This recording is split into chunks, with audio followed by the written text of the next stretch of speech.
복음을 뜻하는 이 헬라어인 이 유앙겔리온이라는 단어는 이제 황제의 즉위나 전쟁의 승리 소식을 알리는 이 국가적인 기쁜 소식을 선포할 때 쓰여지는 단어입니다.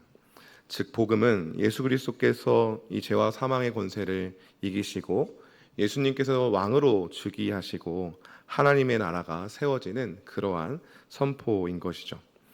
반대로 생각하면 사탄이 이제 완전히 왕해 버리는 그러한 사건이고, 또 사탄의 권세 아래에 있었던 포로된 자들에게는 그리스도께서 이 자신의 권세 아래로 포로된 자들을 자신의 그 나라 안으로 사로잡으신 사건이 이 복음이 말하는 내용입니다. 골로새서의 표현대로 말하자면 흑암의 권세에서 건져내어 그의 사랑의 아들의 나라로 옮기셨다, 이렇게 말하고 있는 것처럼 이제 그 사망의 권세가 패망하고 이 하나님의 나라가 세워지는 것이 곧 복음이다라고 말할 수 있는 거죠. 이러한 성경의 표현을 볼 때 복음은 정말 우리 가운데 기쁜 소식이 맞습니다. 사탄의 나라가 망하고 그 권세 아래에 있던 우리가 마침내 자유와 해방을 얻게 되었기 때문입니다. 그런데 이 성경의 이 표현대로만 볼 때는 마치 사탄의 권세가 매우 무섭고 우리를 못살게 굴고 자유를 억압하는 것처럼 보이지만, 사실 우리가 싸우고 해야 하는 그 사탄의 권세는 우리 눈에 보여지기에는 그렇지 않다라는 것을 우리는 알 수 있습니다. 하와가 선악과를 먹었을 때를 한번 생각해 봅시다. 하와는 이 선악과를 먹을 때 너무 먹기 싫은 것을 억지로 베어물지 않았던 것을 우리는 기억해야 합니다. 하와가 이 뱀의 유혹을 넘어가서 그 선악과를 먹었을 때 그의 마음은 그 열매가 보기에 먹음직도 하고 보암직도 하고 지혜롭게 할 만큼 탐스럽기도 했습니다. 그리고 그 내면의 동기는 내가 하나님처럼 되고자 하는, 내 마음대로 살고자 하는 욕망이 가득했던 것을 우리는 알 수 있습니다. 사랑하는 성도 여러분, 그렇기에 복음이 말하는 이 사탄의 나라가 망하고 사탄의 권세가 무너진다라고 말하는 것은 우리의 삶에 가장 가깝게 말한다면 곧 내 나라가 무너지고 내 주권이 무너지는 것과 동일한 말입니다. 사탄은 언제나 우리에게 우리가 하나님이 될 수 있다 말하고 내 마음대로 사는 것이 옳은 것이다 라고 말하기 때문에 그렇습니다. 사랑하는 여러분, 복음은 결코 우리에게 내 마음대로 살아라, 네가 하고 싶은 것을 마음껏 하라고 말하지 않고 오히려 내 삶을 진짜 주인 되신 그 주님께 복종하고 주의 말씀에 순종하며 주의 다스림을 받을 것을 말하고 있습니다. 우리가 죄의 지배에서 벗어나 이제는 내 맘대로 살아가는 것이 아니라 주님의 통치 아래로 우리가 들어갔음을 보여주는 것이 바로 복음이 말하고 있는 것이기 때문입니다. 그렇기에 복음은 오늘 본문에 나오는 표현처럼 걸려 넘어지는 반석입니다. 복음 자체는 정말 기쁜 소식입니다. 그 자체 객관적으로 봤을 때 그 복음은 정말 기쁜 소식이지만 내 마음과 내 원하는 대로 살아가는 자들 가운데 있어서는 이 복음 자체가 걸림돌이 되어지는 것이죠. 이사야 6장에서 하나님께서 이 이사야를 부르실 때 하나님께서는 온 이스라엘이 이 이사야 선지자가 말하는 그 복음의 내용들을 전혀 듣지 않을 것을 말씀하셨는데요.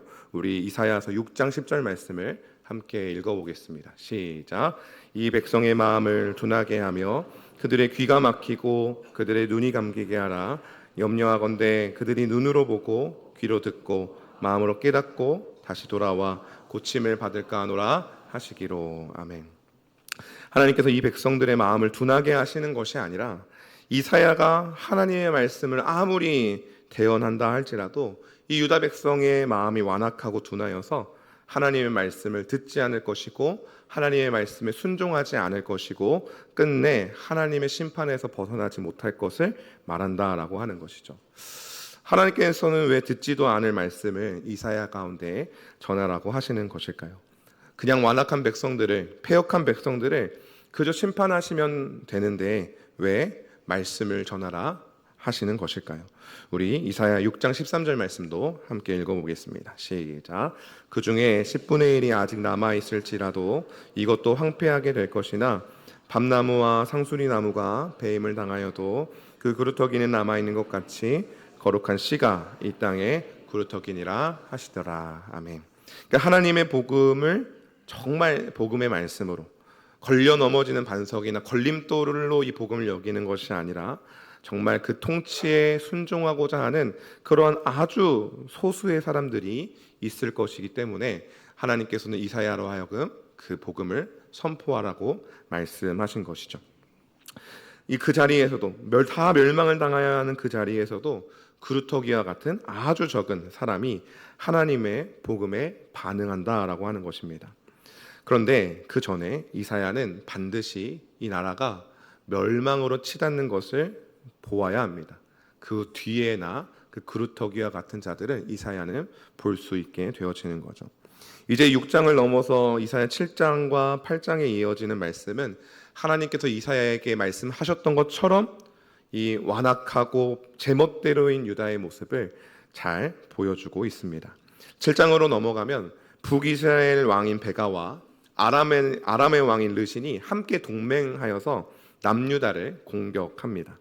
첫 공격을 능히 승리하지 못했는데 문제는 뭐냐면 백성들의 마음에 엄청난 두려움에 휩싸였다라고 하는 겁니다. 이때 하나님께서는 이사야 선지자로 하여금 남유다 왕 아하스에게 나아가 두려워하지 말고 하나님의 도우심을 기다리라고 말합니다. 그리고 아람과 북이스라엘은 곧 분열되고 굳게 서지 못할 것임을까지도 말씀하여 주십니다. 그리고 아하스 왕에게 하나님께 표적을 구하고 하나님의 도우심을 구하라고 이 아하스 왕에게 이사야가 그 하나님의 말을 전합니다. 그때의 아하스 왕이 어떻게 얘기하는지를 한번 보겠습니다. 우리 이사야 7장 12절 말씀입니다. 함께 읽겠습니다. 시작. 아하스가 이르되 나는 구하지 아니하겠나이다. 나는 여호와를 시험하지 아니하겠나이다 한지라. 어떻게 들리시나요? 하나님을 시험하지 않겠다 이렇게 말하는 것처럼 보이면 어쩌면 겉으로는 하나님께 이 자신이 원하는 그 요구를 하지 않고 겸손하게 그 말을 거절하는 것처럼 보입니다. 그러나 실상은 그렇지 않습니다. 하나님께 구하기보다 이 아하스 왕이 어떻게 하냐면 오히려 아수르에게 원군을 요청하여서 하나님의 손이 아닌 이 사람의 군사력, 강대국에 의지하여서 이 위기를 벗어나고자 했기 때문입니다. 아하스에게 있어서 이사야가 전한 이 하나님의 말씀이 복음이 걸려 넘어지는 반석이었던 것이죠. 저 눈앞에 있는 아수르의 군사력은 굉장히 커 보이고 우리나라를 구해줄 수 있을 것 같은 실질적인 능력인 것처럼 보이나 선지자가 전하는 하나님의 말씀에는 실체가 없고 단순히 말뿐이고 그냥 기다리라고만 말하니 그 안에 두려움이 있고 걱정과 염려가 자리 잡았던 것입니다. 그래도 신정국가이기 때문에 남유다가 신정국가이기 때문에 선지자 앞에서는 어떻게 하는 거예요? 하나님을 믿는 척, 겸손한 척을 하는 모습을 보였지만 결국 그가 바라는 것은 하나님의 뜻이 아닌 눈에 보이는, 눈에 좋아 보이는 먹기 좋은 것을 택한 것이었습니다. 이제 남유다는 이스라엘과 아람의 손으로부터 구원을 받을지라도 원군을 요청한 그 아수르에 의하여서 짓밟힐 위기에 놓여져 있습니다. 이제 오늘 본문 말씀으로 들어가려고 하는데요. 우리 6절과 7절 말씀, 오늘 본문 말씀 6절과 7절 말씀 함께 읽겠습니다. 시작. 이 백성이 천천히 흐르는 실로암 물을 버리고 그러므로 주 내가 흉용하고 창일한 큰 하수 곧 아수르 왕과 그의 모든 위력으로 그들을 뒤덮을 것이라. 그 모든 골짜기에 차고 모든 언덕에 넘쳐. 아멘. 6절에서 말하는 이 실로아 물은 예루살렘 도성의 이 동편에 끼고 흐르는 아주 작고 가느다란 시냇물을 가리킵니다. 실로아 물은 이제 예루살렘 도성에 있는 거예요. 근데 그와는 대조적으로 7절에 말하는 흉용하고 창일한 큰 하수를 본문이 말하고 있는 것처럼 아수르 왕을 가리키죠. 즉 뭘 가리키냐? 이 실로아 물은 하나님께서 이 유다 백성을 향한 아주 작아 보이지만 은밀한 이 하나님의 구원의 약속인데 유다 백성들이 어떻게 하는 거죠? 하나님을 버리고 하나님을 믿지 못하여서 이 실로아 물이 아닌 어떤 것을 큰 하수가 되는 아수르를 택했음을 보여주는 말씀입니다. 이제 1차적으로는 이 큰 하수는요, 북이스라엘과 아람을 먼저 집어 삼킬 것입니다. 그런데 8절의 말씀처럼 이내 유다의 목끝까지 차올라서 그 유다를 삼키는 쓰나미가 될 것이다 라고 말씀하시는 거죠. 이 북이스라엘과 아람의 공격을 피하기 위하여서 아수르를 끌고 들어오는 건데, 아수르는 분명히 이 아람과 북이스라엘 쳐서 멸망시킬 것이지만 다시 어떻게 그 하수는 거기서 멈추지 아니하고 이 남유다 목끝까지 차오르는 그러한 홍수가 될 것이다 라고 말씀하시는 것이죠. 그런데 이와 같은 상황에서도 하나님은 반전을 말씀하시는데요, 우리 8절 말씀 한 번 더 읽어보겠습니다. 8절 말씀 시작. 흘러 유다에 들어와서 가득하여 목게까지 미치리라. 임마누엘이여 그가 펴는 날개가 내 땅에 가득하리라 하셨느니라. 아멘. 좀 이렇게 나눠서 봐야 되는 8절 말씀 한번 보여주시면, 목에까지 미치리라 끊고 이제 임마누엘 그가 펴는 날개가 내 땅에 가득하리라 하셨느니라. 앞에까지는 임마누엘 앞에까지는 아수르에 대한 이야기고요, 임마누엘부터는 이제 하나님께서 보내시는 그 아기에 대한 얘기인데요. 조금 복잡하지만 설명을 좀 한번 해드리면, 아수르가 목끝까지 쳐들어오겠지만 임마누엘이 그 날개를 펼쳐서 그 땅을 보호하고 건져낼 것이다 이렇게 말하는 겁니다. 여기서 임마누엘은 우리가 잘 알고 있는 것처럼 하나님이 우리와 함께 하신다 이런 뜻인데, 이 이름은 이제 이 7장에서 말했던 한 아기의 이름입니다. 7장에서 아하스 왕이 저는 하나님께 구하지 않겠습니다 이렇게 할 때에 하나님께서 주권적으로 임마누엘이라고 하는 이 아기를 보내시어서 이 하나님께서 이 유다 땅에게 약속하셨던 그 약속, 이 다윗의 왕위가 영원하겠다 말씀하셨던 그 약속을 신실하게 자신의 주권대로 지키시는 거다 이렇게 볼 수 있는 거죠. 유다 땅이 멸망하려고 가는 그때에 임마누엘이라고 하는 그 아기가 궁극적으로 유다를 보호하고 지키신다라고 말하는 거죠. 그런데 사랑하는 여러분, 생각해 보십시오. 무슨 아기가 나라를 지킵니까? 아기는 나라를 지킬 수 있습니까? 아기를 군대에 보낼 수 있습니까? 아기를 통하여서는 사실은 이 나라를 구할 수 없죠. 그러나 저 강대국 아수르와 비교해서 아기는 작다 못해 아무런 쓸모없는 존재인 것처럼 보여지지만, 하나님이 우리와 함께 하신다라고 하는 그 이름을 가진 그 아기를 통하여서 하나님께서 이 자기 백성이 자기를 거부하고 거절하는 순간에도 자신의 신실한 약속대로 이 유다를 지키시고 보호하시겠다 말씀하시는 것입니다. 우리 9절 10절 말씀을 함께 읽겠습니다. 시작. 너희 민족들아 함성을 질러 보아라. 그러나 끝내 패망하리라. 너희 먼 나라 백성들아 들을지니라. 너희 허리를 동이라. 그러나 끝내 패망하리라. 너희 허리에 띠를 띠라. 그러나 끝내 패망하리라. 너희는 함께 계획하라. 그러나 끝내 이루지 못하리라. 말을 해보아라. 끝내 시행되지 못하리라. 이는 하나님이 우리와 함께 계심이니라. 아멘. 여기 너희는 이제 아수르를 가리킵니다. 아수르가 어떤 짓을 하고 어떤 계획을 세우고 어떤 온갖 모욕적인 말을 한다고 할지라도 결국 유다를 무찌를 수 없다는 말입니다. 왜냐하면 이는 하나님이 우리와 함께 계심이라. 임마누엘이기 때문이다라고 말하는 거죠. 하나님이 함께 하시기 때문에 이 아수르가 유다를 침략하는 그 계획은 결코 성공할 수 없다 말하는 것이죠. 그런데 사랑하는 여러분, 제가 계속 말씀드리지만 이 말 자체는 너무 기쁜 소식이죠. 복음이죠. 그런데 이 복음은 대다수의 사람들이 걸려 넘어지는 반석이 됩니다. 말씀 자체는 아수르가 결코 유다를 망하게 하지 못할 것이라는 좋은 말씀인데, 현재 유다는 누구랑 동맹을 맺고 있나요? 아수르와 동맹을 맺고 있습니다. 아수르와 동맹을 맺고 있는 거예요. 하나님은 아수르가 유다를 넘어뜨리지 못할 것이다라고 말씀하고 계시는데, 유다는 현재 아수르와 동맹을 맺고 있는 것이죠.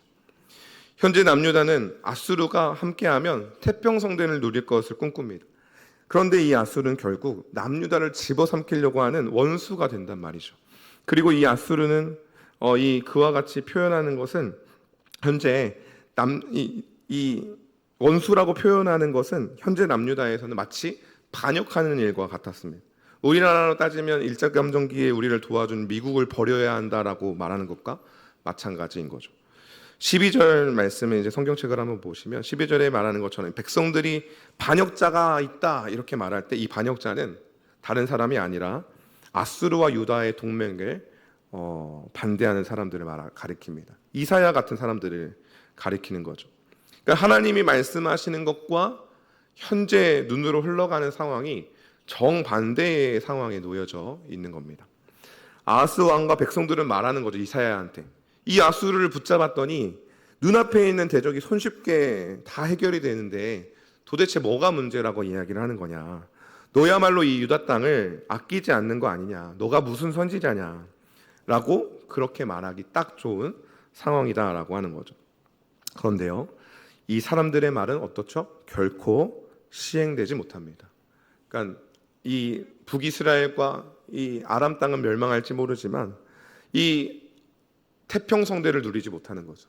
왜요? 아수르가 곧 이 남유다를 턱끝까지 목끝까지 집어 삼킬 것이기 때문에 그렇습니다. 우리 10절의 말씀을 한 번 더 다시 한번 읽겠습니다. 시작. 너희는 함께 계획하라. 그러나 끝내 이루지 못하리라. 말을 해보아라. 끝내 시행되지 못하리라. 이는 하나님이 우리와 함께 계심이니라. 아멘.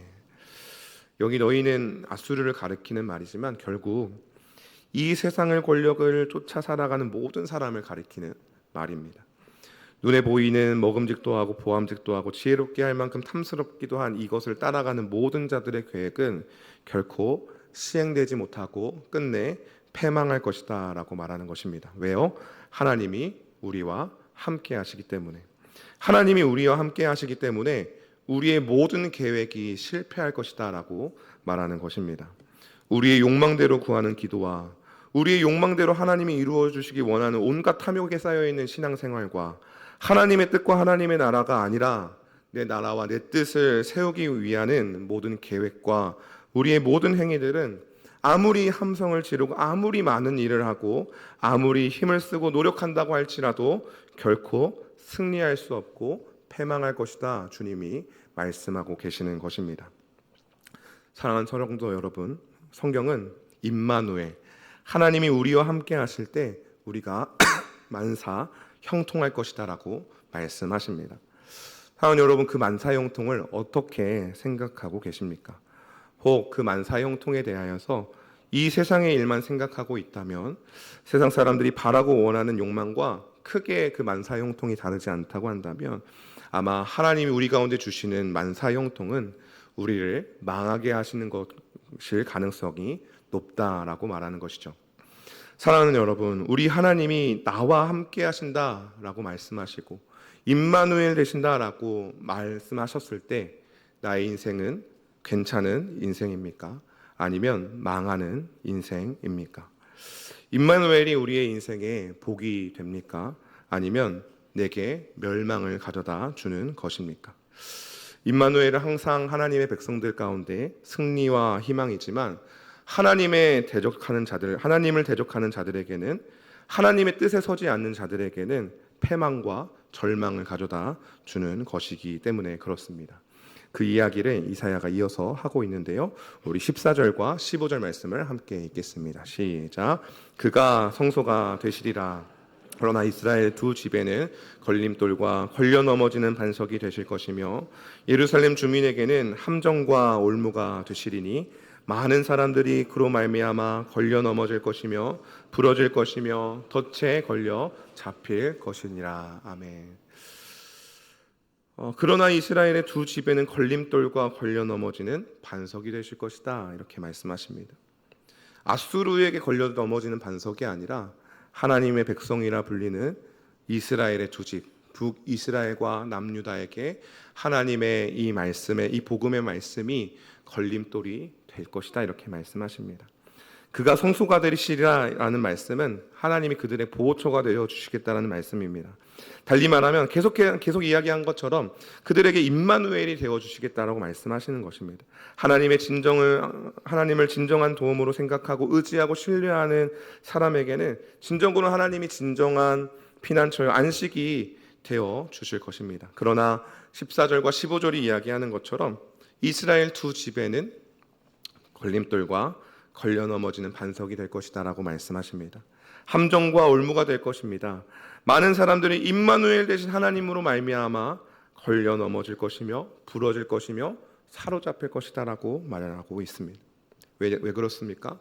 하나님의 백성 된다라고 하는 자들이 하나님을 믿지 않기 때문에 그렇습니다.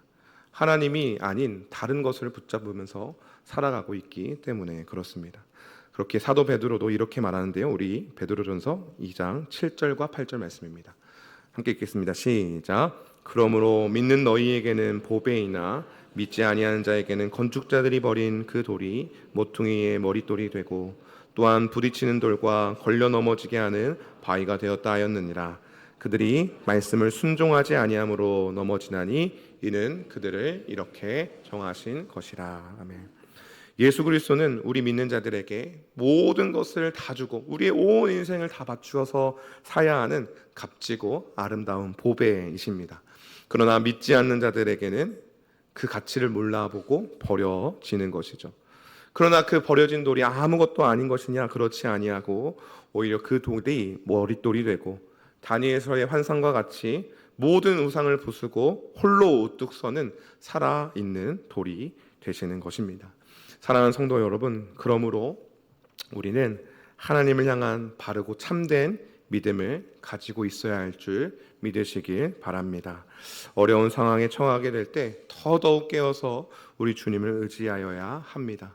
다수의 무리가 주장하는 것에 흔들려서는 안 됩니다. 많은 이들이 옳다 여기는 것에 우리의 기준을 삼아서는 안 됩니다.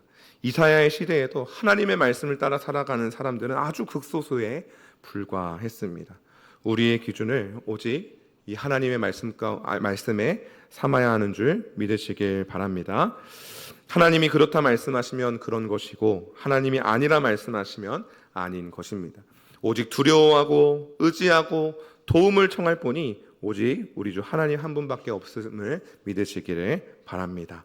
오직 하나님만이 우리의 진정한 피난처요 우리의 도움이시오 우리의 모사이심을 확신하시기를 바랍니다. 오늘 말씀의 끝에도 이사야는 말씀을 따라갈 것을 우리에게 촉구하고 있는데요. 우리 20절 말씀을 함께 읽겠습니다. 시작. 마땅히 율법과 증거의 말씀을 따를지니 그들이 말하는 바가 이 말씀에 맞지 아니하면 그들이 정녕 아침빛을 보지 못하고. 아멘. 하나님의 말씀을 따르지 아니하면 결국 그들이 아침빛을 보지 못할 것이라고 말씀하십니다. 그리고 이스라엘 백성들은 하나님의 말씀을 결국 저버렸기 때문에 22절에서 말한 것처럼 그들에게 환난과 흑암과 고통의 흑암뿐이니 그들이 심한 흑암 가운데로 쫓겨 들어가리라라고 말합니다. 이사야를 처음 부르셨을 때의 말씀과 같이 온 유다가 땅이 다 황폐하게 되고 다 포로로 끌려가게 되어지는 것이죠. 이 하나님의 진리의 말씀이 복음의 말씀이 이 이스라엘 가운데 선포되자 오히려 온 유다 땅이 패망하게 되는 것처럼 보입니다. 그러나 그 패망은 자신들의 죄악으로 인한 패망인 것이지 하나님께서 그것을 원하셨던 것은 아닙니다. 하나님은 계속해서 죄인들을 구원하시기 위하여서 말씀을 전하심에도 불구하고 유다 백성들은 하나님을 믿지 못하여서 그 구원의 반석을 버린 것입니다. 사랑하는 성도 여러분, 말씀을 맺겠습니다. 복음은 진실로 걸려 넘어지는 반석이 됩니다. 많은 이들이 복음을 듣고 업신여기고 버려버리고 아무것도 아닌 것처럼 취급합니다.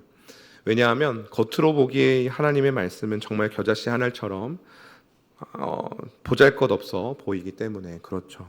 그렇게 이 복음을 따르는 사람들을 반역자로 또 마치 미친 사람인 것처럼 대하죠. 많은 사람들에게 환영받지 못하는 것이 바로 곧 복음인 것입니다. 사랑하는 성도 여러분, 그렇다면 우리는 어떻게 해야 할까요? 나라가 패망에 치닫는 것을 보고 또 복음을 끝까지 붙잡고 있으면 온갖 조롱을 당하는 일이 결코 쉽지 않은 일일 터인데 우리는 어떻게 이 복음을 신뢰하고 붙잡고 살아갈 수 있겠습니까? 사랑하는 성도 여러분, 우리가 복음을 믿는 자라 할지라도 우리에게 복음을 붙잡을 수 있는 능력이 있는 것이 아님을 우리가 마지막으로 기억했으면 좋겠습니다. 우리 이사야 9장 6절 7절 말씀을 같이 한번 보겠습니다. 시작. 이는 한 아기가 우리에게 낳고 한 아들을 우리에게 주신 바 되었는데 그의 어깨에는 정사를 메었고 그의 이름은 기묘자라 모사라 전능하신 하나님이라 영존하시는 아버지라 평강의 왕이라 할 것임이라. 그 정사와 평강의 더함이 무궁하며 또 다윗의 왕자와 그의 나라에 군림하여 그 나라를 굳게 세우고 지금 이후로 영원히 정의와 공의로 그것을 보존하실 것이라. 만군의 여호와의 열심히 이를 이루시리라. 아멘. 결국 이 일을 이루시는 이는 우리 하나님이십니다.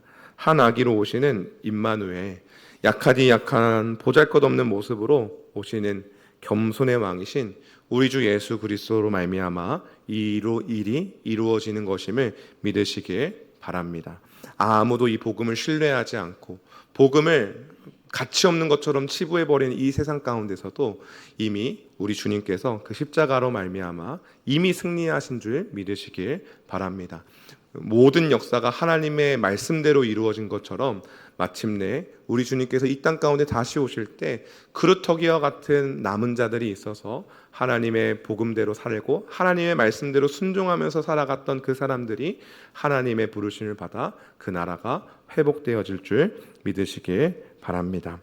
그렇기에 모든 이들에게 버림을 받아도 또 그 누구도 주의 말씀을 따라 나서지 않는다고 할지라도 우리가 우리의 힘과 능력을 의지하는 것이 아니라 우리 하나님께서 그 열심으로 그 모든 일을 이루어내실 것을 우리가 신뢰하며 나아가길 바랍니다.